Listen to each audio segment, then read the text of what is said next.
ଏବେ ଆମେ first chicken ପକା ହେଲା କ'ଣ ଯେ ଆରାଉଟରୁ ପାଉଡର ଟିକେ ପକା ହେଇଛି ନହେଲେ ପୁରା ପକେଟ ପକା ହବ। ବେସନ ପଡ଼ିଛି ଟିକେ ଚାମଚଟେ 2 ଚାମଚ ପକଉ ନହେଲେ ଆଉ ନହେଲା ବେଲେ ଆଉ ଧନିଆ ଚାମଚଟେ ଆଉ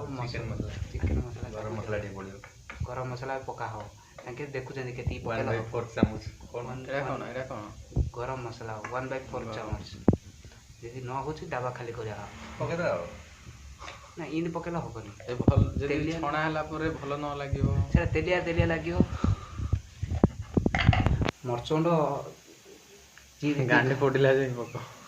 ଲେଟିନ୍ ଡାଇରେକ୍ଟ ଯିବ ଗାଳି କରିଦେଉଛ ଭିଡ଼ିଓରେ।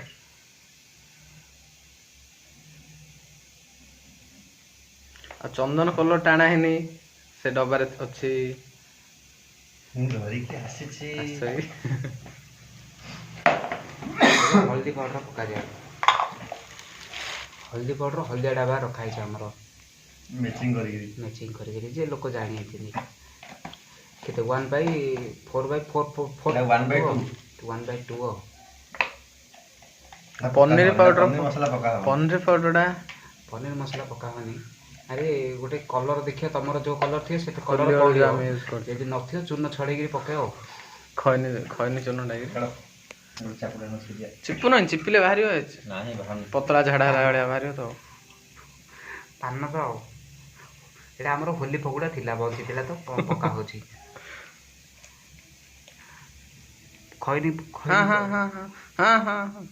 ଦେଖିକିରି ଯେ ନ ହେଉଛି ସେ ପାଣି ମାରିକି ସବୁ ତା କଥା ଆରେ ସବୁ ଯାକ ପକେଇଲେ କ'ଣ କଲରଟା ଭଲ କି ଦେହକୁ ସବୁ ଯାକ ଟିକେ ହବ ରଙ୍ଗ କଞ୍ଚା ଲଙ୍କା ଏସବୁ ହଳଦିଆ କଲର ନାଇଁ ହନୁମାନ କଲରଟା ମର୍ଚ ସେଠି ହବ ପେଷ୍ଟ କରାହେଇନି ଆଉ ଟିକେ ମର୍ଚ ଗୋଟେ ପକେଇକି ପେଷ୍ଟ କରିଦେଉନୁ କରୁଥିଲି ଆଉ କାହା ମର୍ଚ ଅଛି ହେଇଯିବ ହାତ ରଙ୍ଗ ହେଇଯାଇଛି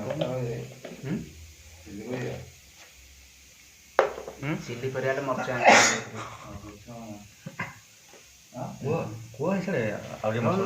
ଆଉ ଟିକେ ମର୍ଚ ଗୁଣ୍ଡ ପଡ଼ିବ ଆମର ରାଗ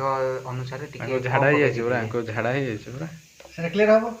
ସେଟା କ୍ଲିୟର ହବ କଣ୍ଟାକୁ କଣ୍ଟାରେ କାଢ଼ିବା କଣ୍ଟାରେ କାଢ଼ାଯାଏ। ଯଦି ସେତିକି ନ ହେଉଛି ରାଗ ନ ହେଲା ଅଧିକ ପକେଇ ପାରିବ ତମର ଯଦି ଡାବାରେ ଯଦି ଥିବ ହେଲେ ପକେଇବ ଏଇଟା ସେଇଟା ଏବେ ଢାଳିଦେବା ଲୁଣଟା ସବୁ ଲୁଣଟା କେତେ ପଡ଼ିବ ଲୁଣଟା ସବୁ ଲାଷ୍ଟ ଏଇଟା ପକ ପକ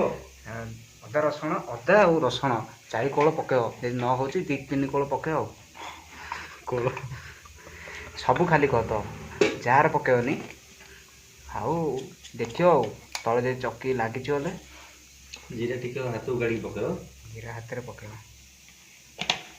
ଜିରା ଦାନ୍ତରେ ଲାଗିଯିବ ତମେ ତେଲ ଟିକେ ପକେଇବ ତେଲ ହେଲେ ମସଲା ଲାଗିବନି ଆଉ ଚିକେନ ଆଚ୍ଛା ଉପରେ ଭାସିବ ମସଲା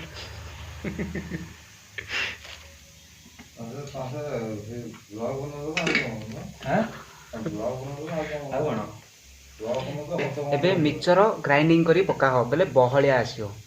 କେଉଁ ମିକ୍ସଚର ରାଗ ମିକ୍ସଚର ଗାଁ ମିକ୍ସଚର ଆସିଛି ବାଦାମ ଟିକେ ପଡ଼ିବ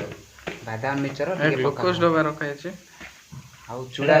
ଗ୍ଲୁକୋଜ ମିକ୍ସ କରାଯାଇଛି ମାନେ ପେଟ ଗରମ ହବନି ଖାଇଲେ ହେଲେ ଲୁଣଟା ପଡ଼ୁନି ଲୁଣ ହେତୁ ହୋଇନି ଲୁଣ ପକା ହେଇଥିଲା ନା ଭିଡ଼ିଓରେ ଦେଖ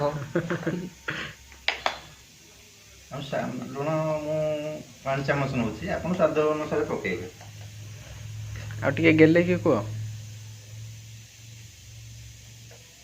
ଟିକେ ବ୍ରେକ୍ କର ଟିକେ ରହିଛ ପେଷ୍ଟ ପକେଇଲ ଅଦା ଆମର ଡାବର ପେଷ୍ଟ ହଁ ଡାବର ପେଷ୍ଟଟା କାରଣ ଖୋଲିଆ ନୁହେଁ ଆଇରୁ 2 ଟଙ୍କା ପକେଇବେ ଏ ବାସନା ଆସିବ ବେଲେ ଦାନ୍ତ ଆଉ ଘଷିବାକୁ ପଡ଼ିବନି କାଲି ସକାଳୁ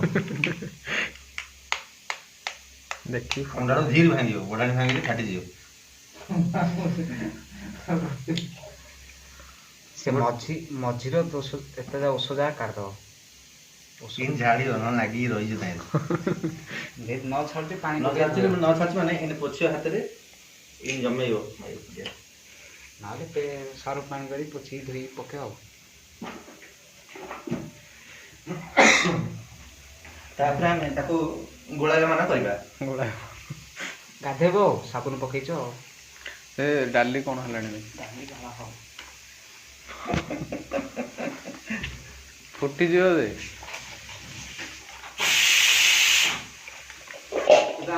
ପକୋଡ଼ାରେ ଦହି ତ ପଡୁଛି ନା ପଡୁନି ପକୋଡ଼ା ଟିକେ କମିଗଲା ଆମେ ଆରାରୁଟ ଆଉ ଟିକେ ଢାଳିବା ଆରାରୁଟ ଢାଳି ଲୋକ ଆଉ ଆରରୁ କାହିଁ ବେଶୀ ମସଲା ଉପରୁ ରହିଯିବ ସବୁ ଘାଣ୍ଟିବ ଦେଖ ହବ କି ଥାଉ ନାଇଁ ରଖେ ସାଇଜରେ ଟିକେ ରଖେ ଗୁଡ୍ ଆମର ଇଆଡ଼େ ପାଣି ତାତିଗଲାଣି ପାଣି ଅନୁସାରେ ଗରମ ପାଣି ଦେବ ସେ କଲରଟା ଆଣିଥିଲେ ହେଇଥାଏ ଏ କଲର କ'ଣ କରିବ ଏ ରଙ୍ଗ ଦେଖାଯିବ ମରିଚ ଗୁଣ୍ଡ ଦ୍ୱାରା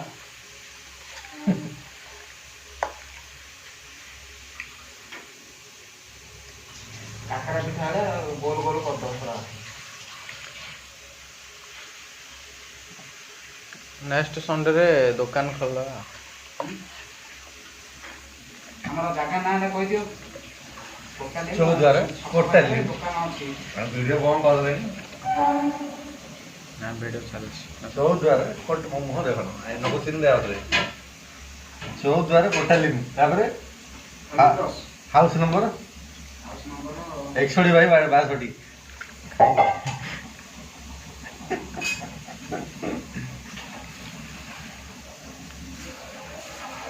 161/3